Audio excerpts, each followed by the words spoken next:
Alright guys, this is for anyone looking at the Mosin Nagants, or Nagant, however you want to say it. Either way, it's right as far as I'm concerned. I ain't Russian, so I really don't care. Basically everyone wants to know, is it worth the money? And that all depends on what you want to do with it. If you want a hunting rifle, I'm going to say no. If you want a sniper rifle, what is better termed as a precision rifle, because let's face it, none of us are snipers. No. Is it a good rifle? Yes. If you're wanting a rifle that won't cost you a whole lot, there are plenty of aftermarket parts for it, as you can see, so that you can do whatever you want to this thing and not sink a ton of money into it and still be able to lob rounds way out there, just having fun, just throwing brass down range is all you're doing, then yeah, I'd say this is a rifle for you. Alright, I say no to the precision because it's not that precise. You can make them pretty darn accurate, but you're not going to get tack driving precision out of these things, okay? That's just the way it is. They're not made for that. Now, you can take the whole gun to somebody and have it rebored and trimmed down and all this stuff to it so that it is that accurate rifle, but by the time you've paid for all that done and that you've done it, I mean, it's not Mosin anymore. It's a custom rifle. If that's what you want, then go out and get a custom rifle. And those are worth it. As much as they cost, they're worth it. But in the case of the Mosin, I mean, you can see this one. This is a 1942 Russian M9130. Alright, so it's full length barrel. Pro Mag Archangel stock, which you can see the bolts open. We're safe here, guys. Rock Solid Industries bent bolt, great bolt and mount. Primary arms 4-16, 44mm scope. Got sunshade on there right now because on the desert it's sunny. You need that. Which, if you guys are looking for good glass, it's not going to cost you a whole lot. You can shoot way out there with.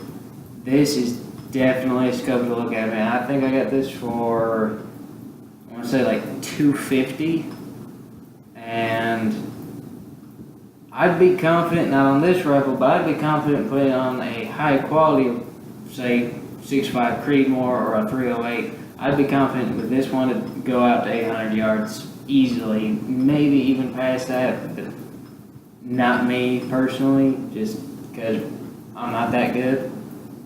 Alright,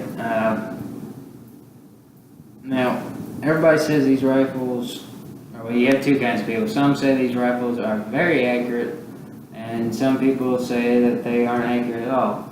I'm going to agree with the prior of those two, in the sense that they are very accurate for what they are. Okay, I took this thing to the range today, which, if you're wondering about the mess and all the stuff in the background, I'm at my mother's right now because my place is a mess, so don't tell her I'm on her dining room table. I took this to the range this morning. It was about 81 degrees, I believe. It was like 7:30 when I got there. There was, I want to say like a 7 mile an hour wind, I think it was. I don't know, I'll have to get my logbook out to check that, but something like that. I put a 3-shot group out, which, you know, some guys do 5, some do 3. I do 3 because I'm in the desert. It gets really hot really fast, and that makes your barrel warp and your groups are going to open up. So, anyway, I shot out 3 right off the bat. 25 yards, and I was, what was it? Hold on a second, guys. 0.78 inches. Okay, so that's sub MOA at 25 yards. Now you back that out to 100 yards, you're gonna be opening up quite a bit, especially if your rifle's hot and depending on your ammunition. Personally, with this rifle, the best grouping I've ever got at 100 yards was, I think, like 3.5 inches. I didn't take it out that far today. I had other things to do. It was getting too hot, so I didn't bother it. But 3.5 inches at 100 yards. That's not a bad group, especially considering this rifle. Again, this is from 1942. This rifle saw action. I mean, when I got it, the stock was beat up, and the thing was covered in grease. This is a well-tested, well-proven rifle, and it served its purpose, and it serves my purpose. My purpose, as I said, a rifle that I can get, which I got this one back when they were still pretty cheap, like 150 bucks. So by the time you figure in that, the mount, the scope, the stock, and I used to have a brake on the end, I took it off. By the time you figure all that in, I have probably about 800 bucks in this thing. And I can shoot 1,000 yards. It's gonna take me probably 2 boxes of ammo to do it, but I can hit something at 1,000 yards. I can customize it any way I want, which if you're like me, as you can probably tell from the camera, I'm 6'3", so wingspan, longer stock, which for anyone that's looking to customize these things, I do recommend the Archangels. I don't recommend the magazines. I don't like them. I don't use box magazines in a bolt action gun. Alright, that's there for a placeholder. I put in 1 round, shut it, and fire, and that's it. I don't use a box magazine unless I'm out hunting and I need to have a follow-up shot in case, you know, I was too slow on the bullet and I got him in the leg or something, I got to follow up, whatever. This is a good rifle. It is a very good rifle. It's not a precision rifle. It's really not a hunting rifle. I have hunted with this thing. You can do it. But I don't like to, simply because past 7,500 yards, I don't feel confident that I can keep my grouping tight enough that I'm gonna get that one hit, one kill shot. And not only do I hate having to track down game, but there's no worse feeling for me personally than wounding an animal, knowing it's wounded and it's because you took something you shouldn't have. Alright? If you want a good bolt action hunting rifle, go pick up a Savage Axis, 243, 30-06, Ruger American, even Remington 700. Remington 700s are good guns. They have some drawbacks in my opinion, but they're good guns. And if what you're wanting is hunting, go there. If you want to hit long range, go custom. Ruger Precision Rifle is a good rifle, and it'll do it. But I guarantee you, once you bought one and started learning to shoot, that's a good entry gun for long range shooting. And people, long range is 500 yards. Alright, it's not 1,000 yards. 1,000 yards is a way long range. 500 is long range. Okay, the Ruger Precision Rifle is a good beginner rifle if you want to get into that. But I guarantee you, you're going to end up swapping out something on that, whether it's the barrel or the action itself or the stock. There's something is going to be changed on there. And if you're going to get big into that long distance precision rifle, going 1,000 yards and that kind of stuff, or if you're into that kind of hunting, yeah, you definitely need to go custom rifle for that, I'd say, because there's some factory guns, like Gunworks is what company, they make really good precision rifles, although they are very high priced in my opinion, and you can get custom rifles actually cheaper than those ones come.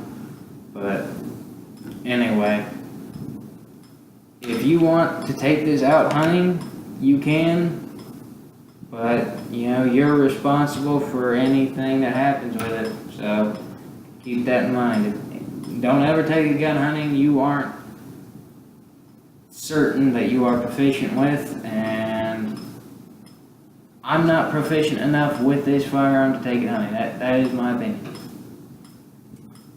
But that being said, they are good rifles. And if you want one, go get one. Either keep it in stock if you find a really nice one and you like it that way, or change it up. That's what's so great about these guns.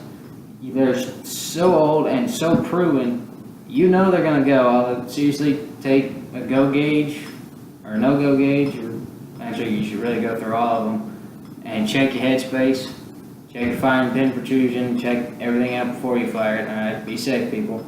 But seriously, get one and have fun with it, because that's what this gun is for me. This is something to have fun with. This is kind of like the AR-15 bolt action rifles. There are all kinds of stuff you can do with this, and it's not gonna cost everything you own. So I do recommend the Mosin for that application. I don't recommend it, as I said, for hunting. I don't recommend it for long range. You can do it, it's fun.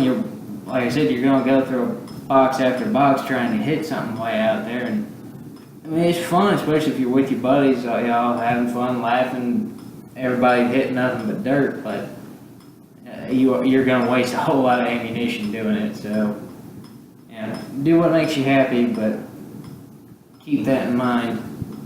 Obviously, if you want good glass on these things, you're going to spend some money on mounts and having somebody put it on there for you, unless you are a gunsmith, in which case, good for you. I envy you greatly. I don't have the space for all the tools. That's why I don't do it. But yeah, no, I love these guns. Now, one thing everybody complains about is that. Is it gonna be when you have to throw it up, or I was exaggerating? Mine? Okay, bad one. Right up, right back. Mine's smooth. This thing's been cleaned, deburred, oiled, cleaned, polished, cleaned, polished, cleaned. I mean, I've done everything you can think of to get this as good a quality of bolt as you're going to get. And it still sticks. But I'm going to show you why. This is your most common 7.62x54R in stores. This is total ammo. It's Russian, it's steel case, it's cheap. Does it work? Yes. Does it suck? Yes. My groups of those suck. Let's see if we can put these somewhere where y'all can see them. Yeah. Put that back. Alright, that's total ammo. Does it work? Yes. Is it cheap? Yes. Does it suck? Yes. Yeah, there we go again. Okay. These are Wolf. Alright. They're, depending on where you buy them, they could be the same price as the total ammo. They could be a little more expensive. Sometimes I've even seen them a little cheaper. But you run into the same problems.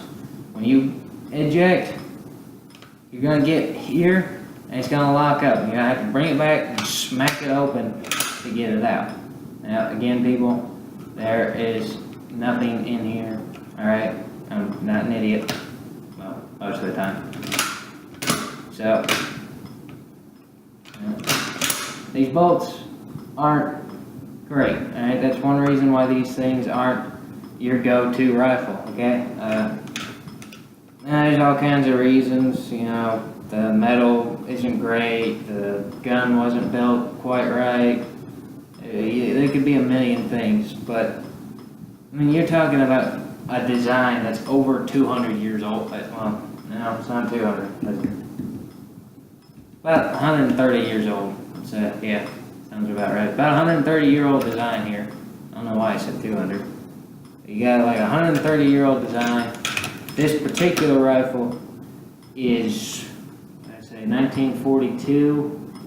So you're looking at a 74-year-old rifle, and it's still going good. So you really can't complain about that. But you use either of these ammos, you're gonna have a sticky bolt. You're gonna have hard ejections, and you could have a hard load actually. And a big part of that, which I have my riser up, so I'm not gonna pull the bolt out and show you, but a big part of that is that rim case, especially on those steel ones. These ejectors will hit it instead of going over it, and it'll actually bend your ejector in. And so just the longer you use it, the harder it's gonna be. Now this, on the other hand, I'll get where you can see it. Sorry about the light, people. Like I said, I'm at my mother's. I'm on a webcam, so we're talking really poor quality here. This is an S&B 180 grain full metal jacket. They make soft points if you want to use it for hunting. 7.62 with 54R. You see the rim. And there you can see it. These load in a Mosin Nagant, at least in my Mosin Nagants, and in the few others I have put these in. These load and eject like butter. Okay? Now you're still gonna have, at least in mine, that bolt catches a little bit right there on the crisp. It'll catch a little bit, even when this thing's not loaded. But there's no difference between now, when there's nothing in here, and when this one is going in, whether I'm loading or ejecting a spent casing. Perfect. That is the only round I have ever found, besides hand loads, which if you hand load, you can get some really good accuracy out of these things. I mean, I know guys that hand load their 7.62s, fire it out of stock Mosins, ones they've never changed, and those guys have gotten 1.5 to 2 inch groupings out at 150 yards. Okay? So you can adjust these things. The thing about these guns is because of how many are produced so fast, each one's spec is going to be a little different. So you're going to have to keep changing things up between the bullets, case length, your powder charge. Some guys will cut the barrel down. It seems like these Mosins actually like a little bit shorter of a barrel on them. I don't know why. Maybe it's something that it may have to do with the rate of the twist. I don't know. The M39s were the more accurate ones, and they were all shorter barrels too, so that just kind of reinforces that. But anyway, you can play around with your loads and you'll get better. But if you want reliable bolt action out of a Mosin, S&B, people, S&B. That's Cellular and Bellot, I think is how you say it. It's like a 200-year-old French company that makes really good ammunition. I've used a lot of their ammunition in a lot of guns, and I gotta say I am very pleased. For factory ammunition, which I don't normally use, except for when I'm just out plinking, that's what you go with. Forget your tool ammo, forget the Wolf, stick with the S&Bs, people. Alright? It'll work every time. Not every time. You always have something go wrong. Never fails. You go to the range, something's going to go wrong. With that being said, check your bolts, alright? Check your headspace, clean everything up. Quality ammunition, no cheap junk. I know you want cheap stuff for throwing down range, but trust me, you don't cheap out on ammunition. And then just play around with them and have fun, guys. I mean, that's what these are. They're fun, okay? You can buy a ton of them, keep some stock, change some things, try out different combinations. Texas Precision makes brakes to go on these things. They actually just slide on and twist around the front sight. And they got a couple of little set screws in them. So you can put brakes on here and you won't have to pay to get them threaded. And And the brakes are actually a pretty good price too. I know I've got one of them. I think I only gave like $30 for it. And it decreases this rise. It doesn't decrease the back movement any, but it does decrease this. Which, again, if you're like me, trying to get a stock that fits into you right is about impossible. So the less recoil, the better. So, you know, in short, if you see one of these for sale, you can afford it, you want it, go get it. Because I guarantee you're going to have fun with them. Are you going to hit the same things the guy next to you with a Tika T3X action, a heavy bull barrel, and shooting 6.5 Creedmoor that they hand loaded is going to get? No. Alright, people? There's no such thing as $1 million rifle for $100. Alright? It doesn't happen.